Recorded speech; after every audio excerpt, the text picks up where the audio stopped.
When I was 16, I got a summer job working at a local swimming pool.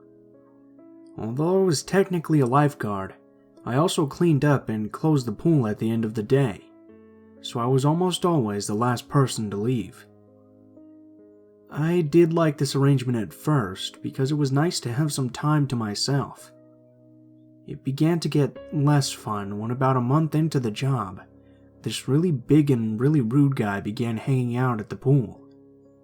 He was easily around 6'3" and had to be north of 250 pounds. He was pretty difficult to deal with. He did cannonballs in the pool, which was very clearly against the rules. He also swore very loudly, which was also against the rules since there were tons of young kids at the pool.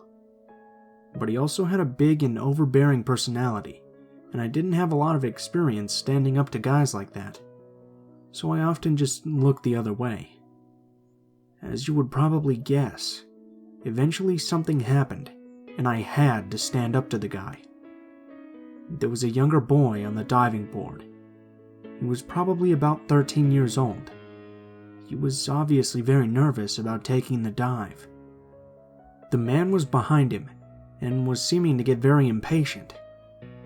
I guess at this point he finally got tired of waiting, because he climbed up the board and knocked the kid off and into the water. That was it. I had to confront the guy.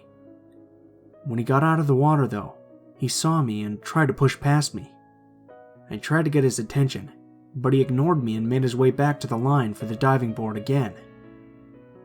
Before he got there though, I finally got his attention by telling him that I wasn't going to allow him to go back up to the board.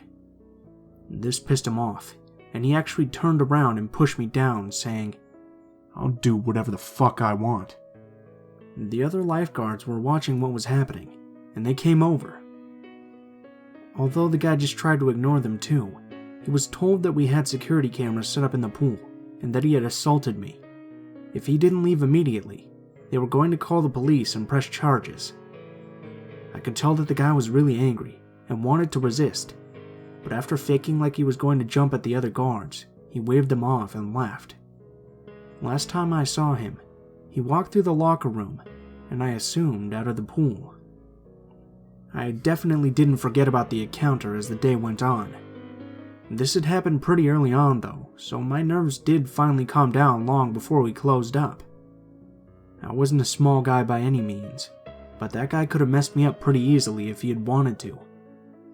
We always closed about an hour before dark, and when we finally got everyone out of the pool and out of the buildings, the other lifeguards all left me to lock up.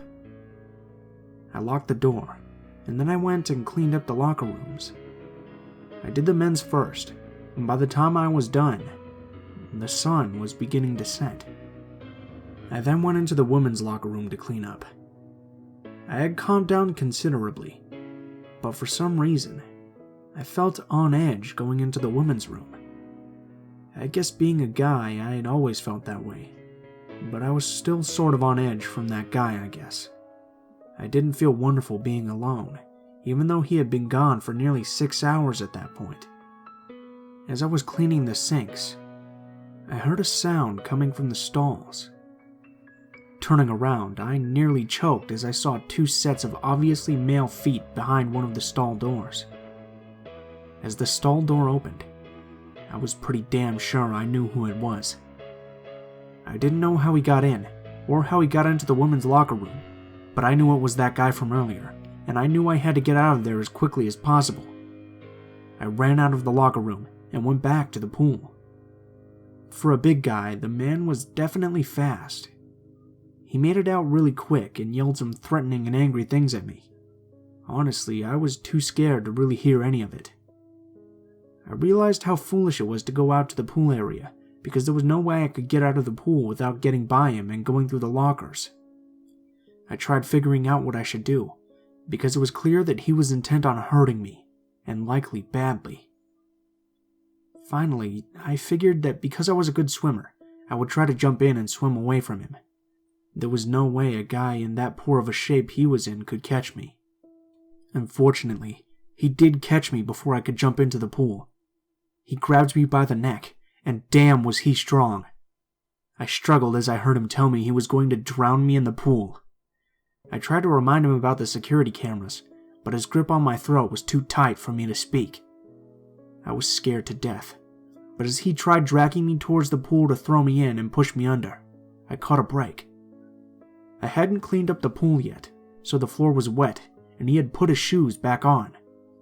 Combine this with my struggles and the lack of traction, and the guy slipped, releasing me in the process. He fell down hard, smacking his head on the concrete.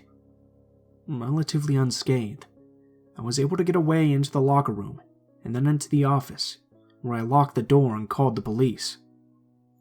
The man was arrested and charged with assault. Personally, I think he should have been charged with attempted murder, but there wasn't really enough evidence that he really intended to kill me.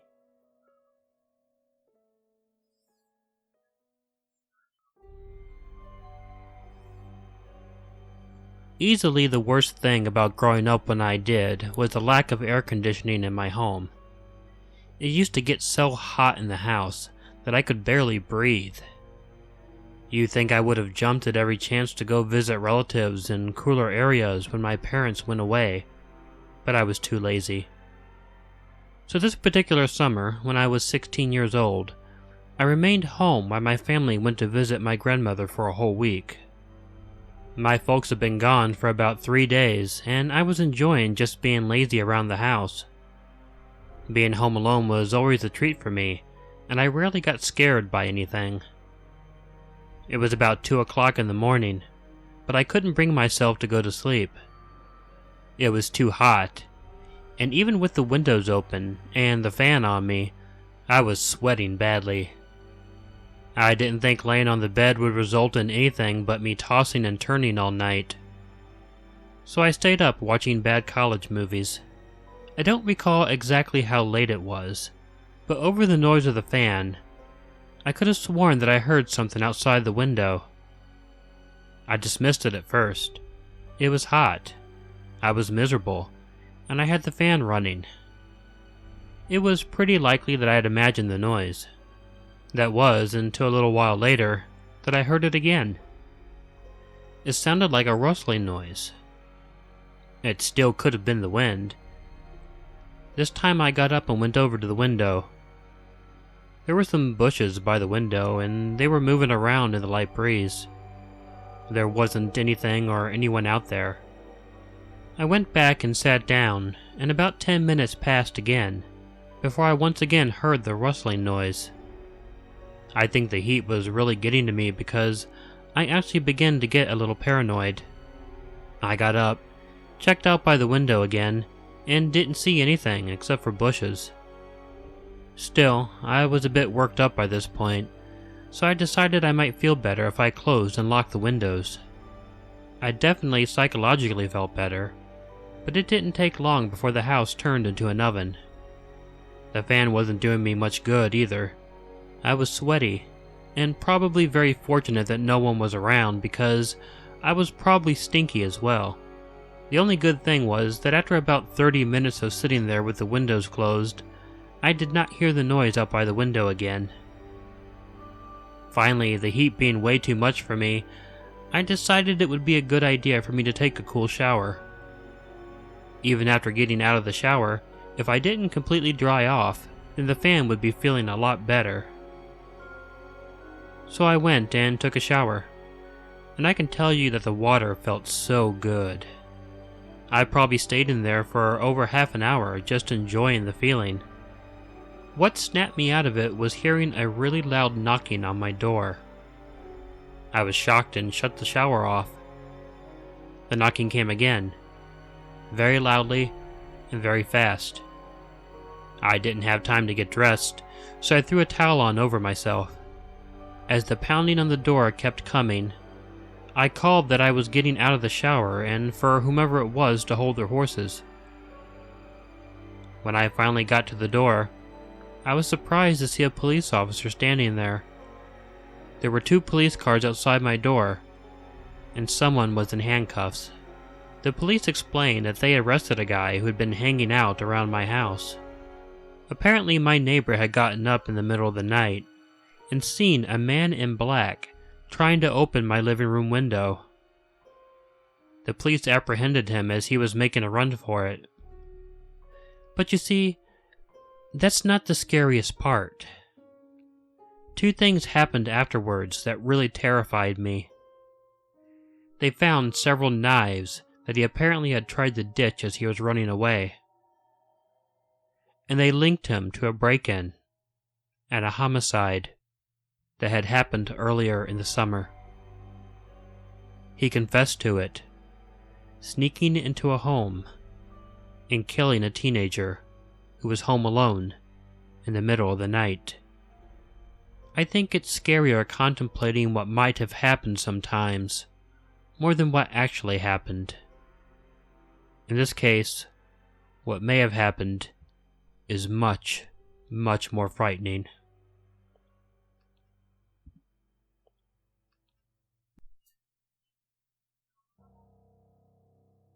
My brother Steve and I used to really look forward to our summer vacations when we were in school. We had other brothers and sisters, but we were in the middle and only about a year apart, so we got along great. During the summer, we'd spend a whole lot of time together fishing and swimming in the creek. We also sometimes caught salamanders and lightning bugs, little things like that. The two of us did so much pointless stuff during the summer that we often lost track of time. The days sort of ran together. This particular summer was when we were 13 and 12 respectively. Steve and I got a bit hooked on watching pro wrestling for a while. We downloaded tons and tons of older shows, and we just spent the entire time cheering on some guys and booing others. We even wrestled a bit, and ended up coming close to hurting each other a few times. We actually spent so much time inside, in the dark, watching wrestling for weeks, and that our parents finally took notice. They told us that it was summertime, and we really needed to get out, get some sun, and get some exercise. We weren't really enthusiastic about it, however. When you get obsessed with something new and you binge on it, it can really suck to have to do something else. But we decided we hadn't been out fishing since summer began, so we decided to get our poles and head out to our creek. We used to fish far out from our house, and we had never encountered another person at our spot. However, on this hot day, when we got there, we saw someone at our place at the creek. We were a bit disappointed, but just figured that maybe since we hadn't been there for a while, someone else had claimed our spot. Steve waved to the guy and called out, asking if he minded if we shared the fishing hole. The guy didn't answer or acknowledge us at all. He just sat there against the tree, a fishing pole in his hand. Our fishing hole was large enough that we could just sit on the other side without worrying about our lines coming anywhere near his, and he didn't exactly tell us that he didn't want us there. So Steve and I decided to go ahead and set up on the other side of the creek and fish. It didn't take long before we cast our lines and were fishing, but we weren't comfortable. It seemed like that guy was looking at us, watching us from down the creek. He never acknowledged us at all, but he was still watching. He simply sat there, his hat down on his face, inspecting everything that we were doing. It made Steve and I both feel very awkward. We didn't feel comfortable talking very loudly to each other as long as that man was watching. If he was watching, that meant he was listening too, and we just weren't comfortable with that. So we began talking in hushed tones. That was awkward too, though. We thought that if he noticed we were talking so that he couldn't hear, he might think that we were talking about him. This went on for quite some time, and Steve and my concern grew. We began to wonder if something might be wrong with the man. He wouldn't respond to us or acknowledge either of us. He never once took his pole out of the water, and we began to wonder if he might be asleep, or even possibly dead. Steve decided that he needed to check and see if the guy was alright. I was against it, because even if the guy was dead, I really didn't want to know. But Steve felt that if he was hurt or dead, it was up to us to help and find out. Well, I didn't really want anything to do with it, so Steve was the one who approached him. He did it really slowly, almost as if he was a bit scared. I guess the idea of seeing a dead man's body really freaked him out. Steve leaned over to pull the guy's hat up, but when he did, the man reached up and grabbed Steve by the neck. He pulled out a pocket knife out of his pocket. I reacted and ran over to my brother, who, although startled, had his wits about him. He struggled against the guy and I was able to get over to him. We were able to knock the pocket knife out of his hand together before he switched it open. I guess I should have picked it up and used it on the guy, but that honestly didn't occur to me in the moment. The two of us just kept hitting and kicking the man until he couldn't hold on to Steve anymore. When he let go of my brother, we ran away as quickly as possible. We just left our fishing stuff behind, and we ran home. This experience was pretty overwhelming. We had sat there for over 2 hours fishing, and this guy never moved one time. He lured us in by pretending to be sick or dead or something. I don't know. But it takes a pretty sick person to do that.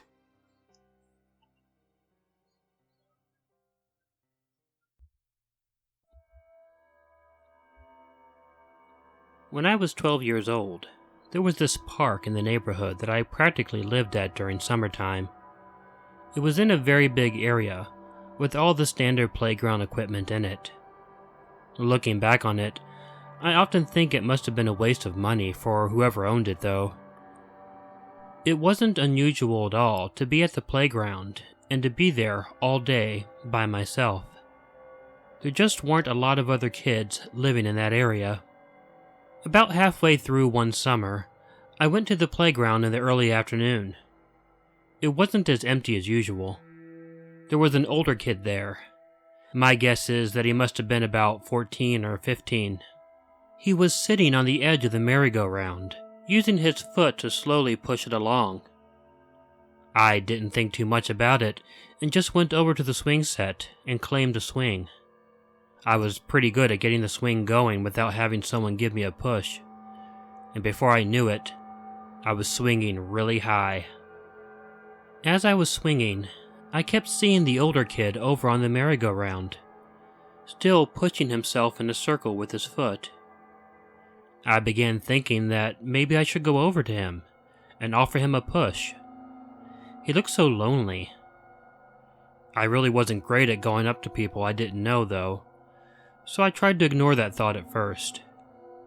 But then I began thinking, how would I have felt in his shoes? And I would have felt bad. So, after giving myself a big boost on the swing, I jumped off and landed in the dirt. That was awesome. I made my way over to the guy on the merry-go-round. As I approached him, he didn't really seem to take notice of me. He just kept using one leg to propel the merry-go-round, slowly and mopishly. He was a bit bigger than I was. I remember he was dressed all in black, which seemed silly considering it was the middle of summer and hot as hell. As I got up to him, I asked him, "Hey, do you need a push?" Quickly and suddenly, he jumped off the merry-go-round, spun me around, and grabbed me by the neck. I was shocked, but the real fear only set in when I heard a clicking sound and saw him bring a pocket knife up to my neck. I immediately began bawling and begging him to let me go. Rather than do that, he kept the blade pressed up against my neck and started dragging me away from the merry-go-round. I was able to turn my head just a little bit and saw that he was trying to drag me over to the jungle gym.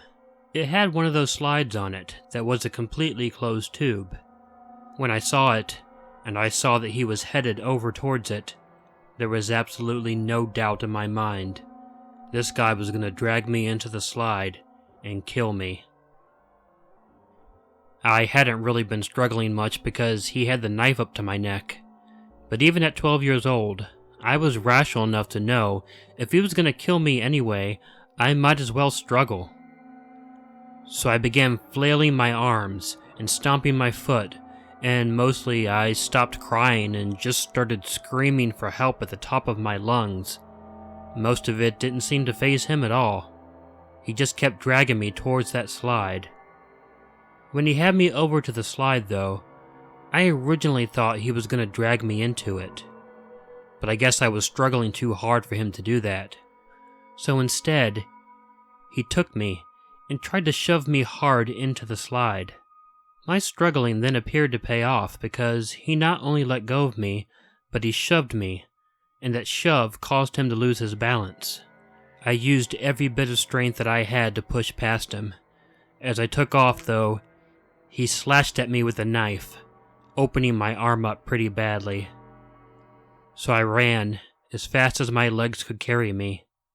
Hell, I ran so fast that I felt like I was going to fall forward on my face.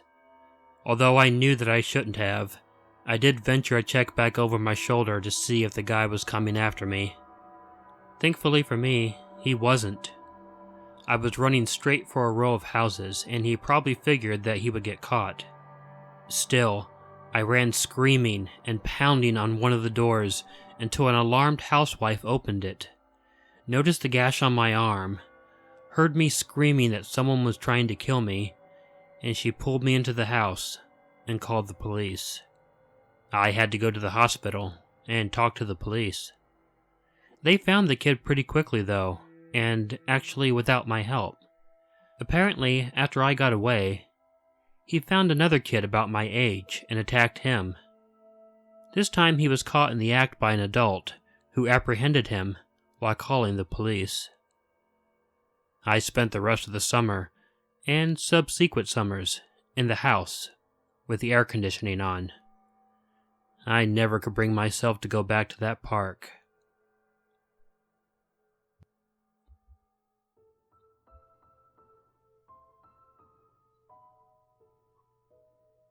What is up, guys? Blue Spooky here, as always. I just wanted to thank you guys, especially if you made it this far to the end of the video.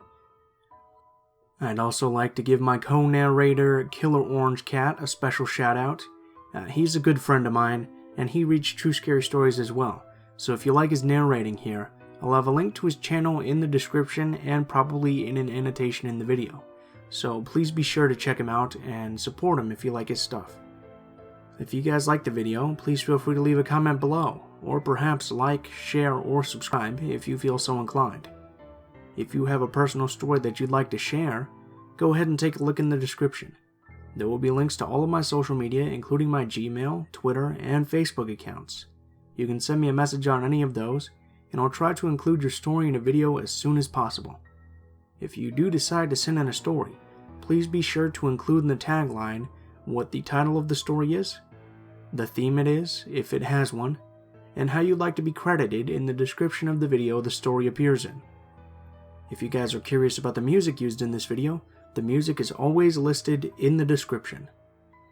If you have any constructive criticism, please feel free to leave it in the comments below, as I'm always looking for new ways to improve the channel. Thank you guys so much for watching, and I hope you guys have a great day.